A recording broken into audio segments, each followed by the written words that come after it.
नमस्कार, आदाब, सत श्री अकाल दोस्तों। मैं गौरव पाराशर आपका हार्दिक अभिनंदन करता हूं, आपका हार्दिक स्वागत करता हूं आपके अपने प्लेटफॉर्म पर। जैसा कि पिछली क्लास में हम पढ़ चुके थे, पिछली क्लास में हमने प्रथम हरित क्रांति और द्वितीय हरित क्रांति के बारे में विस्तार से चर्चा की।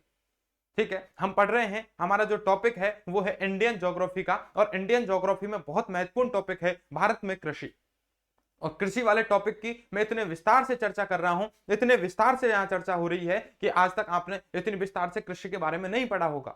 और अभी हमारी कृषि पूरी नहीं हुई है। अभी तक मैंने आपको बताया है कि स्थानांतरित कृषि क्या होती है, गहन कृषि क्या होती है, ट्रक फार्मिंग क्या होती है। पहले तो आपको कृषि के प्रकार के बारे में मैंने आपको बताया है, फिर मैंने आपको बताया है कि कृषि के बारे में हमने क्रांति नाम क्यों दिया है, प्रथम हरित क्रांति का उसे प्रथम हरित क्रांति लाने की जरूरत क्या पड़ी है, द्वितीय हरित क्रांति हमने क्यों की है, और इसके जो भी महत्वपूर्ण फैक्ट थे वो पिछली क्लास में हम देख चुके हैं।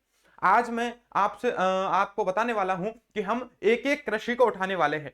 एक एक कृषि को उठाने के बाद हम उनके बारे में पढ़ने वाले हैं कि ये जो कृषि है, जैसे मैंने उठाया है, गन्ना उठा लिया है। गन्ना विश्व में कहां सबसे ज्यादा होता है, भारत में फिर कहां ज्यादा होता है, किन किन राज्यों में इसका उत्पादन सबसे ज्यादा है, गन्ने की कौन कौन सी किस्में पाई जाती हैं, गन्ने में किस प्रकार का रोग लगता है। ठीक है, इसके अलावा इधर इधर उधर की और भी बातें हैं, वो सारी बातें जहां से क्वेश्चन आजकल सबसे ज्यादा बनते हैं, इनकी ही चर्चा करते हैं। सबसे पहले तो मैं आपको शुरुआत करूं चाय से। ठीक है, सबसे पहले हम शुरुआत करें, क्योंकि सुबह सुबह उठते ही हमारी क्या होती है, चाय होती है भैया। और शाम को भी हमारा जब सूर्यास्त होता है तब भी हम क्या चाहते हैं कि एक चाय मिल जाए तो अच्छा रहेगा।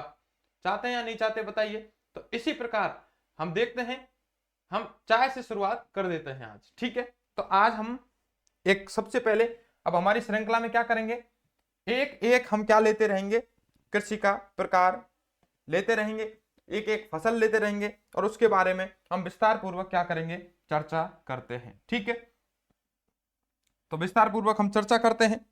ठीक है, तो चर्चा में हम देखते हैं कि मैं यहां पर लिखता हूं, चाय के बारे में मैं आपको चर्चा करने वाला हूं। देखिए, तब तक के लिए आपके लिए ये क्वेश्चन रहेगा कि आप मुझे कमेंट करके बताएं। और आप क्या कमेंट करके बताएंगे कि चाय है, ये चाय पत्तियों से प्राप्त की जाती है या बीजों से प्राप्त की जाती है, आपके लिए क्वेश्चन रहेगा।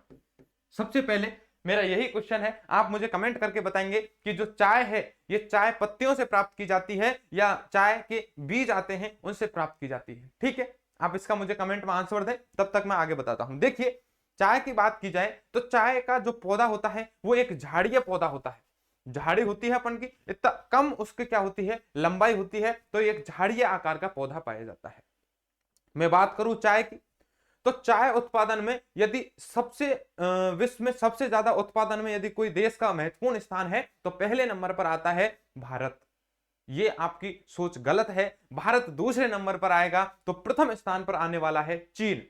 कान खोल के सुन लेना, सबसे प्रथम स्थान पर यदि कोई देश आता है चाय उत्पादन में तो वो आती है हमारा पड़ोसी देश चाइना, या जिसे हम चीन भी बोलते हैं। पहले नंबर पर चीन है, दूसरे नंबर पर हम बात करते हैं तो कौन है, हमारा भारत है। दूसरे नंबर पर कौन है, भारत है। तीसरे नंबर पर मैं बात करूं तो विश्व के संदर्भ में एक केन्या देश है, उसका स्थान आता है। और चौथे नंबर पर मैं बात करूं तो हमारे दक्षिण में एक देश है श्रीलंका, जो हमारा पड़ोसी देश है, वो श्रीलंका भी क्या है, इस चौथे स्थान पर आता है। तो चाय उत्पादन की मैं बात करूं, पहले स्थान पर चीन, दूसरे स्थान पर उत्पादन में भारत, तीसरे स्थान पर केन्या, और चौथे नंबर पर श्रीलंका आता है। ठीक है, ये हमने बात कर ली है इंडिया में। आखिर चाय जो होती है, इस चाय का उत्पादन भारत में बात कर लेते हैं कि भारत में कहां कहां चाय का उत्पादन होता है। मैं आपको बताऊं, भारत में सबसे पहले 1840 में यदि चाय का उत्पादन कहीं से प्रारंभ किया गया था तो वो असम से, असम की जो पहाड़ियां हैं वहां से उसका प्रारंभ किया गया 1840 में। अंग्रेजों के द्वारा क्या हुआ, सबसे पहले चाय का उत्पादन है वो असम की पहाड़ियों में इसका उत्पादन शुरू कर दिया। फिर असम में होने लगी। असम में जब इसके रिजल्ट पॉजिटिव आए तो अंग्रेजों ने सोचा क्यों ना पड़ोसी राज्यों में भी ट्राई किया जाए। और हम बात करेंगे कि असम के पड़ोसी राज्य पश्चिम बंगाल में, तो पश्चिम बंगाल में भी फिर क्या किया है, हमने चाय उगाना शुरू कर दिया। तो असम में चाय उगी है तो पहले नंबर पर आ गया है असम, दूसरे नंबर पर आ चुका है पश्चिम बंगाल। अब तीसरे नंबर की बात करूं तो तीसरे नंबर बिल्कुल भारत के दक्षिण में जाते हैं, एक आता है तमिलनाडु, और चौथे नंबर पर यदि कोई राज्य पूछा जाए तो आपको करना है कौन सा, केरल, जो तमिलनाडु का ही पड़ोसी है। आप समझिए, आखिर चाय है, ये चाय इन राज्यों में ही क्यों पाई गई है, इसकी संभावना और कहीं क्यों नहीं है। ठीक है, तो आप देखिए, चाय एक ऐसा पौधा होता है, ऐसा झाड़िया पौधा है जिसका, इसको वर्षा भी चाहिए होती है। मैं ऐसे नहीं बोल रहा हूं कि वर्षा नहीं चाहिए, वर्षा चाहिए होती है, लेकिन वर्षा है वो वर्षा का पानी रुकना नहीं चाहिए। क्या, वर्षा का पानी रुकना नहीं चाहिए। और अब वर्षा का पानी कब नहीं रुकेगा, जब ढलान होगा। जब ढलान पर यदि कोई, और ढलान कहां होगा, पहाड़ी क्षेत्रों में होगा। तो हम देखेंगे कि जब हमारे ये तमिलनाडु है, इधर तमिलनाडु है और केरल है, ठीक है, इधर हम 3 पहाड़ियां बताऊंगा मैं आपको।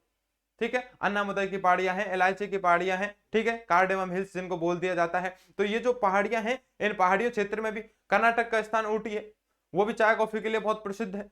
मैं बात करता हूं इधर जो पश्चिम बंगाल है, इस पश्चिम बंगाल में चाय के लिए भी कई सारे स्थान प्रसिद्ध हैं। ठीक है, सिलीगुड़ी है, इसके अलावा न्यू जलपाईगुड़ी है। ठीक है, ये स्थान है, ये भी चाय के लिए प्रसिद्ध है। तो हम चाय के लिए बेसिक बातें समझे, तो इसके लिए बरसात की भी आवश्यकता है, लेकिन बरसात का पानी रुकना नहीं चाहिए, और खूब धूप की भी आवश्यकता है, धूप भी रहे और बरसात भी रहे, ऐसी स्थिति में हमारी चाय है, ये चाय खूब पैदा हो जाती है। ठीक है, इसके अलावा चाय की और कौन कौन सी बातें हैं, सबसे पहले इनको लिख लेते हैं, धीरे धीरे समझते हैं, और आप बिल्कुल एकाग्रता के साथ पढ़ते जाएं। ये हमारी जो सीरीज है, ये सीरीज है, ये कौन सी सीरीज आप चल रही है, आप समझ पा रहे होंगे, हम पढ़ रहे हैं भारत में ज्योग्राफी। ठीक है, इंडियन ज्योग्राफी हम पढ़ रहे हैं। ठीक है, तो भारत का भूगोल के इस टॉपिक में सबसे पहले मैंने जो टॉपिक लिया है इस विषय में, वो लिया था भारत की झीलें। दूसरे नंबर पर मैं विस्तार पूर्वक पढ़ा चुका हूं भारत की नदियां। तीसरे नंबर पर हम पढ़ चुके हैं भारत में ऊर्जा संसाधन। चौथे नंबर पर हम पढ़ चुके हैं भारत में खनिज, और ये हमारा 5वां टॉपिक है जो कि चल रहा है भारत में कृषि। आप धीरे धीरे मेरे साथ जुड़ते जाएंगे। रोज शाम को 8 बजे हमारी एक क्लास आती है, आप अपने दोस्तों के साथ इसको क्या करें भेजें, और लगातार क्लास देते रहें। ये कारवा रुकने वाला नहीं है, रोज 8 बजे आपके पास क्लास आने वाली है, तो आएगी ही, डेफिनेटली आपके पास आने वाली है। यदि आप नोट्स बना रहे हैं और आप प्रॉपर समझ के नोट्स बनाना चाहते हैं, तो आप यहां से बना सकते हैं। चाय की मैं बात करता हूं बिना किसी देरी के, चाय की बात करते हैं। तो चाय की बात में हम लिख लेते हैं, सबसे पहले यहां लिखता हूं, चाय एक झाड़िये पौधा है। यह एक कैसा पौधा है, यह एक कैसा पौधा है, झाड़िये पौधा है। झाड़ी समझते हैं, अरे आप समझते हैं, झाड़िये पौधा है। आपने कमेंट करके मुझे बताया है क्या, बताइए, कि जो चाय होती है ये पौधों से प्राप्त होती है, पत्तियों से। हमेशा ध्यान रखना, चाय होती है वो किससे प्राप्त होती है भाई, पत्तियों से प्राप्त होती है, बीज से प्राप्त होती है।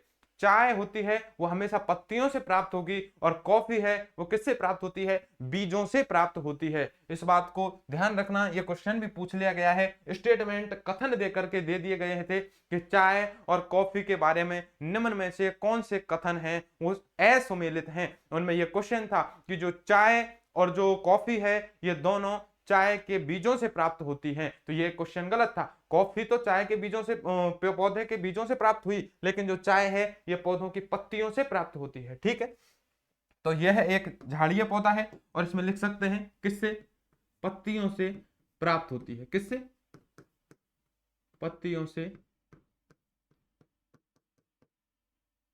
प्राप्त, इसे पत्तियों से प्राप्त किया जाता है। ठीक है, हम ये लिख चुके हैं कि यह एक प्रकार का झाड़िया पौधा है और इसे पत्तियों से प्राप्त किया जाता है। मैं बात करता हूं कि भारत में ये चाय उगाना कब शुरुआत हुई। ठीक है, तो भारत में इसकी शुरुआत, चाय की यदि मैं देखता हूं भारत में शुरुआत, तो हम देखेंगे भारत में शुरुआत, इस चाय की भारत में शुरुआत कब की गई है, चाय की खेती की, तो मैं लेके चलता हूं 1840 की ओर आपको। कब, 1840 में। और कहां से शुरू की गई है, भारत के असम की पहाड़ियों से, असम राज्य की पहाड़ियों से। ठीक है, असम में जो पहाड़ियां हैं उनको बोला जाता है असम की पहाड़ी, और इन असम की पहाड़ियों में सबसे पहले यदि चाय उगाने की शुरुआत हुई है तो 1840 में हुई है। कहां मानी जाती है, असम से मानी जाती है। इसके अलावा मैं बात करता हूं, चाय मूलतः किस देश की यदि फसल है, यदि मैं बात करूं तो यह है मूलतः, चाय मूलतः किस देश की फसल है, चीन देश की फसल है। किसकी, चीन देश की फसल है। मूलतः यदि मैं बात करूं तो ये चीन देश है, उसकी मुख्यतः क्या है, फसल है। आगे मैं बात करता हूं, चाय का विश्व में स्थान। ठीक है, मैं बात करता हूं विश्व के चाय उत्पादन में अग्रणी देश। ठीक है, तो मैं अग्रणी देशों की बात कर लेता हूं जो अपना महत्वपूर्ण योगदान रखते हैं। वो देश कौन कौन से हैं? देखिए, सबसे पहले नंबर पर मूलतः चाइनीज की, यदि ये क्या है, ये चाय है, वो चाइनीज लोग हैं, इनकी मूलतः फसल है। तो पहले नंबर पर तो आने वाला है कौन? चीन। दूसरे नंबर पर आने वाला है कौन सा? भारत। तीसरे नंबर पर आप लिख सकते हैं कौन सा? केन्या। और चौथे नंबर पर यदि मैं बात करता हूं तो चौथे नंबर पर हम लिख सकते हैं कौन सा? श्रीलंका। ठीक है, चीन, भारत, केन्या और श्रीलंका, ये चार हैं। ये भारत में विश्व में चाय उत्पादन में क्या रखते हैं? अपना अग्रणी जो योगदान है वो रखते हैं। ठीक है, इसके अलावा मैं बात कर लेता हूं कि भारत में चाय में प्रमुख उत्पादन कौन कौन से राज्य हैं, उनकी मैं यहां पर बात कर लेता हूं। ठीक है, चाय में मैं बात कर लेता हूं भारत में, तो लिख लीजिए, भारत में चाय उत्पादन, भारत में चाय उत्पादन हेतु अग्रणी राज्य। और मैं बात करता हूं वो कौन कौन से अग्रणी राज्य हैं जो चाय उत्पादन में भारत में स्थान रखते हैं। तो मैं पहले नंबर पर यदि बात कर लेता हूं, ठीक है, फर्स्ट नंबर पर यदि मैं बात करता हूं भैया, तो फर्स्ट नंबर पर आप लिख लीजिए, पहले नंबर पर आप लिख लीजिए कौन सा होगा? असम होगा। फर्स्ट नंबर पर कौन सा होगा? सबसे ज्यादा चाय भारत में असम में उगाई जाती है। दूसरे नंबर पर मैं बात करूं तो पश्चिम बंगाल है, बिल्कुल इसका पड़ोसी राज्य है। ठीक है, किसका? असम का। तीसरे नंबर पर मैं बात करता हूं तो तमिलनाडु की ओर। ठीक है, और चौथे नंबर पर मैं बात करता हूं तो चौथे नंबर पर कौन सा? असम हो गया, पश्चिम बंगाल हो गया, तमिलनाडु हो गया, और तमिलनाडु का ही पड़ोसी है केरल राज्य। कौन सा राज्य? केरल राज्य। इस प्रकार आप देखेंगे ये जो फैक्ट है आप इनका स्क्रीनशॉट ले सकते हैं, मैं साइड में होता हूं ताकि आपको ये सारी चीजें समझ में आए। आप प्रॉपर नोट्स बना रहे होंगे ऐसी मुझे उम्मीद है, और आपको बनाने भी चाहिए, क्योंकि एक एक फैक्ट है, एक एक क्वेश्चन जो आ रहे हैं, मैं सारे यहां पर आपको क्या कर रहा हूं? मर्ज करवा रहा हूं। ठीक है, तो इस पश्चिम बंगाल में चाय के कौन कौन से बागान हैं, इनकी चर्चा मैं अगली क्लास में कर देता हूं। देखिए, पश्चिम बंगाल में चाय के स्थान कौन कौन से हैं वो देखिए, नोट में लिखिए। कई कई बार ये क्वेश्चन पूछे गए हैं कि निम्न में से पश्चिम बंगाल के वो कौन से प्रसिद्ध स्थान है जहां चाय के लिए प्रसिद्ध है। तो देखते हैं, पश्चिम बंगाल राज्य के पश्चिम बंगाल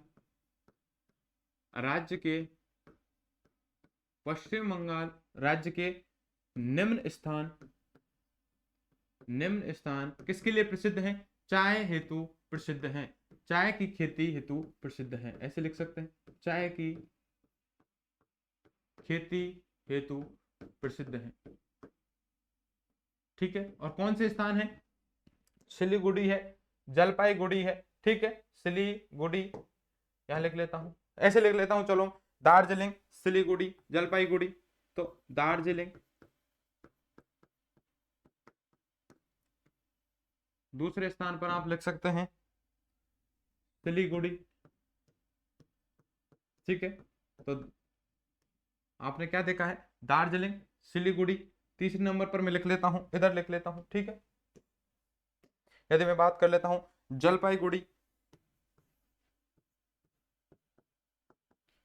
जलपाईगुड़ी, और चौथे नंबर पर आप लिखना चाहो तो एक स्थान और है, कूच बिहार। कौन सा स्थान है? कूच बिहार है, पश्चिम बंगाल का। ये भी चाय की खेती के लिए प्रसिद्ध है। तो मैं बात करूं, पश्चिम बंगाल है, इस पश्चिम बंगाल में चाय की खेती के लिए जो प्रसिद्ध स्थान है वो कौन कौन से हैं? पश्चिम बंगाल राज्य में हम देखते हैं दार्जिलिंग स्थान है, सिलीगुड़ी है, जलपाईगुड़ी है और कूच बिहार है। ये वहां के क्या हैं? प्रसिद्ध स्थान है जो कि जाने जाते हैं। ठीक है, इसके अलावा मैं बात कर लेता हूं, ठीक है, तमिलनाडु में, एक तो तमिलनाडु राज्य मैंने बताया था आपको, इस तमिलनाडु में भी है नीलगिरी की पहाड़ियां। ठीक है, नोट में लिख लेते हैं, तमिलनाडु राज्य में। ठीक है, जब मैं आपको पढ़ाऊंगा नीलगिरी की पहाड़ियां, मैं कार्डेमम या इलायची आपको पहाड़ियां पढ़ाऊंगा, मैं आपको अन्ना अन्नामलाई की पहाड़ियां आपको पढ़ाऊंगा, तो ये सब हम पढ़ेंगे। लेकिन हम भारत का जब जो भौतिक है, फिजिकल डिवीजन पढ़ेंगे, भारत का भौतिक विभाजन पढ़ेंगे, उसके अंतर्गत पढ़ने वाला है और विस्तार से वहां चर्चा करने वाला हूं उनकी कि प्रायद्वीप भारत की सर्वोच्च चोटी है वो अन्नामुदई है, अन्नामलाई की पहाड़ियों पर स्थित है। ये अन्नामलाई की पहाड़ियां कहां पर स्थित हैं, किन किन राज्यों में स्थित हैं, ठीक है, इनकी सर्वोत्तम चोटियां कहां स्थित हैं, में इनकी शुरुआत कहां से होती है, पश्चिमी घाट पूर्वी घाट को कौन सी जो पहाड़ियां हैं ये जोड़ती हैं, तो ये सारे क्वेश्चन है मैं वहां पर लेने वाला हूं, ठीक है। और इंपॉर्टेंट क्वेश्चन है। मैं बात करता हूं तमिलनाडु की, मैं बात कर रहा था तो मैं बात कर लेता हूं तमिलनाडु है, और तमिलनाडु में बात कर लेता हूं नीलगिरी की पहाड़ी। तो तमिलनाडु राज्य में क्या किसकी पहाड़ियां हैं, नीलगिरी की पहाड़ियों पर, नीलगिरी की पहाड़ियों पर। और तमिलनाडु का एक फेमस स्थान है, मुझे बताइए, तमिलनाडु राज्य में नीलगिरी की पहाड़ियों पर एक स्थान है ऊटी की, ऊटी कौन सा स्थान है, प्रसिद्ध स्थान है ऊटी, कौन सा स्थान है भैया, ऊटी है, जो बहुत प्रसिद्ध है, ये ऊटी है। इस ऊटी पहाड़ियों पर ऊटी स्थान है, ये चाय के लिए जाना जाता है, चाय हेतु क्या है, प्रसिद्ध है, ये चाय के लिए प्रसिद्ध है। आपको ये बातें भी याद रख लेनी है, ठीक है। तो पश्चिम बंगाल है चाय के लिए प्रसिद्ध 4 स्थान है, दार्जिलिंग, सिलीगुड़ी, जलपाईगुड़ी, कूच बिहार। और एक हमें फैक्ट लेके चलते हैं कि जो ऊटी स्थान है ये नीलगिरी की पहाड़ियों पर है, ये भी किसके लिए प्रसिद्ध है, चाय के लिए प्रसिद्ध है। यहां से कई बार ये क्वेश्चन पूछा गया है और आगामी आने वाली एग्जाम में भी ये बहुत ही महत्वपूर्ण रहने वाला है। मैं बात करता हूं आखिर चाय पीते क्यों हैं, मुझे बताइए आप, चाय आखिर क्यों पी जाती है।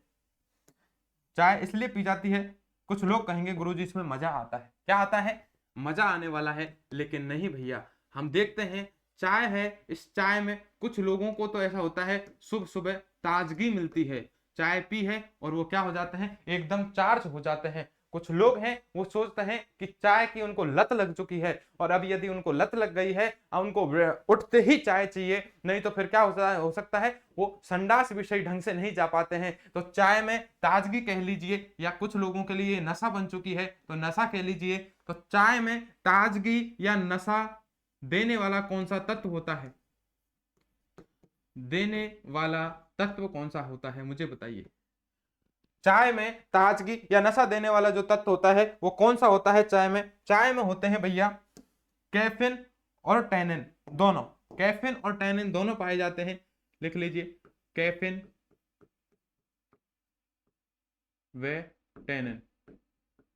तो कैफीन व टैनिन है, ये दोनों चाय में पाए जाते हैं। लेकिन जब मैं अगली ही बात में बात करने वाला हूं कॉफी की, तो कॉफी में केवल और केवल क्या पाया जाता है, कैफीन पाया जाता है, ये टोनिन है ये नहीं पाया जाता है। तो टैनिन है और कैफीन है, ये दोनों किस में पाए जा रहे हैं आपको साफ नहीं दिख रहे होंगे, इसलिए मैं इनको मिटा देता हूं, दूसरे कलर से लिखते हैं, कैफीन और टैनिन क्या लिखता हूं,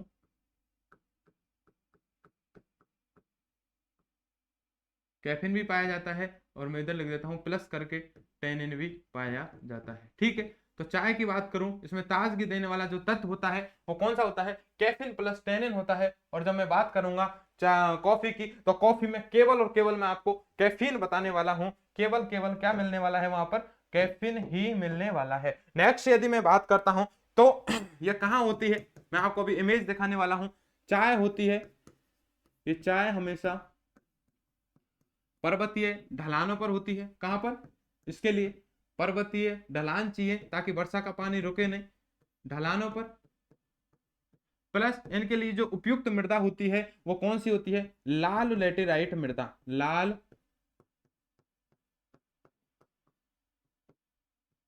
लेटेराइट मृदा, ये लाल लेटेराइट मृदा है, ये इनमें क्या है, चाय हमेशा पाई जाती है। आप मुझ पे विश्वास रखिए, जब मैं आपको मृदा वाला टॉपिक लेके आने वाला हूं तो इस तरीके से आपको पढ़ाने वाला हूं, एकदम यूनिक तरीके से, आप देखते दिखाते रह जाएंगे। विश्व में आप ये बता देंगे कि इस जगह पर इस प्रकार की मृदा है। आप केवल भारत छोड़िए, पूरे विश्व की बात करते हैं, पूरे विश्व में, पूरे राजस्थान में मैं बात करता हूं, पूरे इंडिया में आप उंगलियों पे बता देंगे कि ये मृदा यहां पाई क्यों जाती है, उसके पीछे वैलिड रीजन क्या है।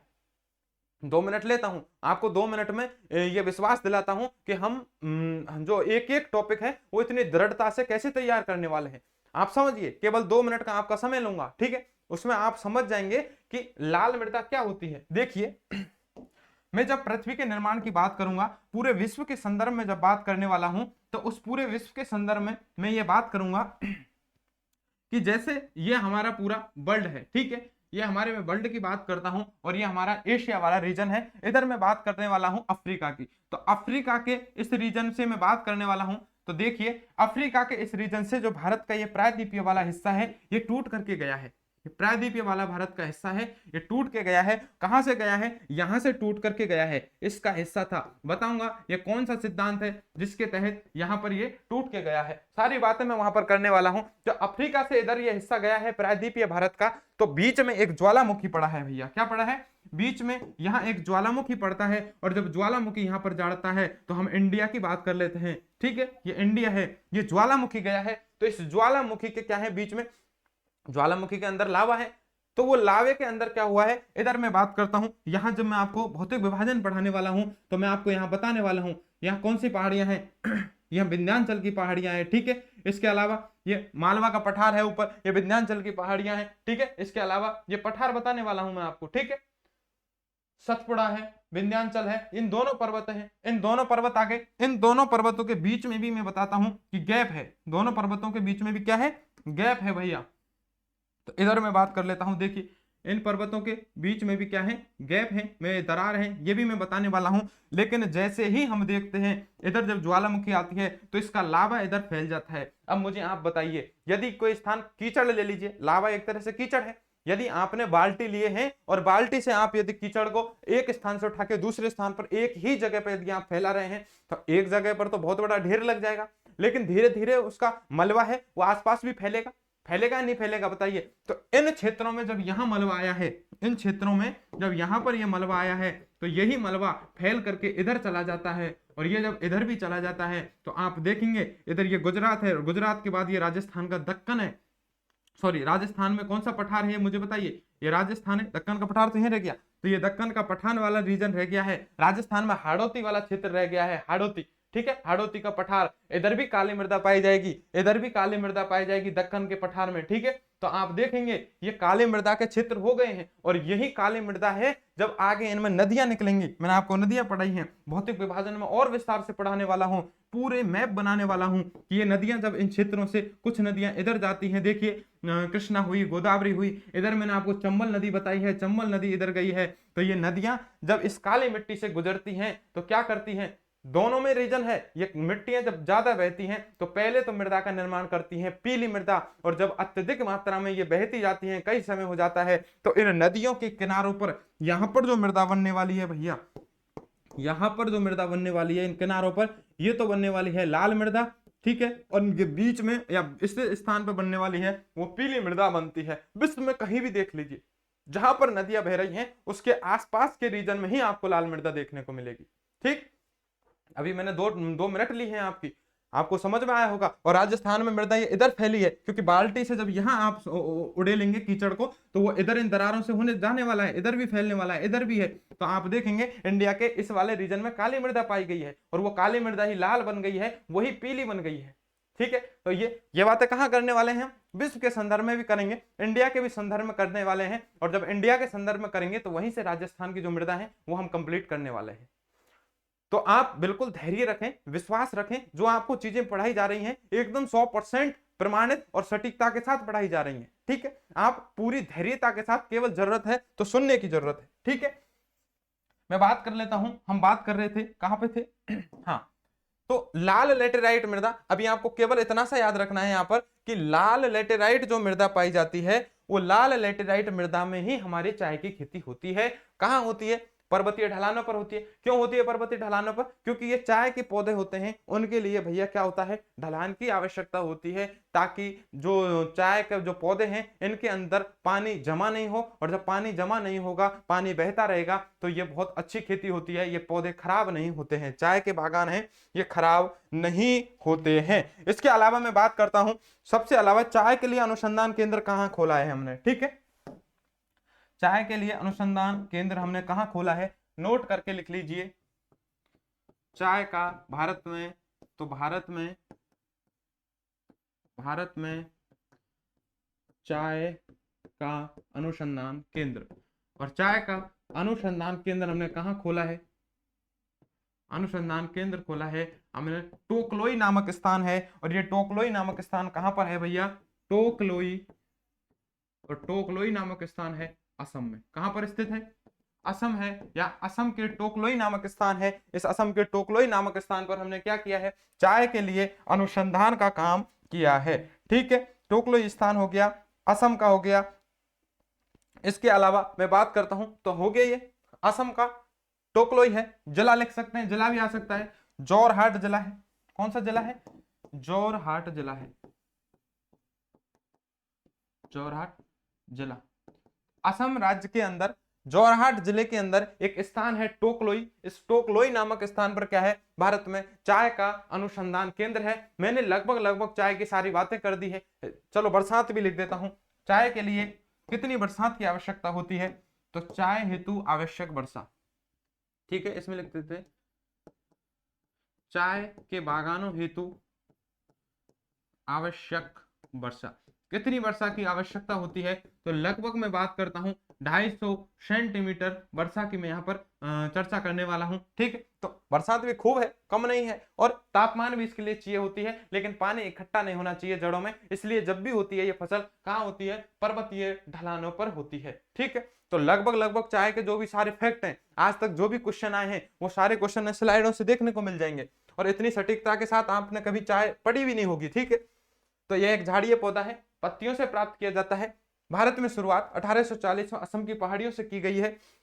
यह मूलतः किस देश की फसल है? चीन देश की फसल है। विश्व में चाय उत्पादन में अग्रणी देश यदि पूछे जाएं तो पहले नंबर पर चीन, दूसरे नंबर पर भारत, तीसरे नंबर पर केन्या, चौथे नंबर पर श्रीलंका है। मैं बात करता हूं भारत में चाय उत्पादन हेतु अग्रणी राज्य यदि पूछ लिए जाए तो सबसे पहले स्थान पर चाय सबसे ज्यादा होती है उत्पादन असम में किया जाता है, दूसरा पश्चिम बंगाल में किया जाता है, तीसरा तमिलनाडु में किया जाता है, चौथा केरल में किया जाता है। ठीक है, इसके अलावा हमने देखा पश्चिम बंगाल राज्य में निम्न स्थान कौन कौन से? ये स्थान है जहां पर चाय की खेती के लिए प्रसिद्ध है। कहां पर? पश्चिम बंगाल में। कौन से हैं? दार्जिलिंग, सिलीगुड़ी, जलपाईगुड़ी और कूच बिहार। ये 4 स्थान है, ये पश्चिम बंगाल के क्या है? चाय की खेती के लिए प्रसिद्ध है। तमिलनाडु राज्य में बात करो तो नीलगिरी की पहाड़ियां हैं, और तमिलनाडु में नीलगिरी की पहाड़ियों पर एक स्थान स्थित है, ऊटी स्थान। ऊटी हिल स्टेशन इसे बोला जाता है। ऊटी हिल स्टेशन चाय के लिए प्रसिद्ध है। जब मैं आपको परिवहन पढ़ाने वाला हूं तो आप ये विश्वास करेंगे, मैं ऐसे स्थान बताने वाला हूं जो कि विश्व में बहुत जिनको किसमें यूनेस्को ने विश्व विरासत में शामिल किया है। क्यों शामिल किया है? मैं बात करने वाला हूं पश्चिम बंगाल के उधर भी चलती है एक हिमालयन रेलवे।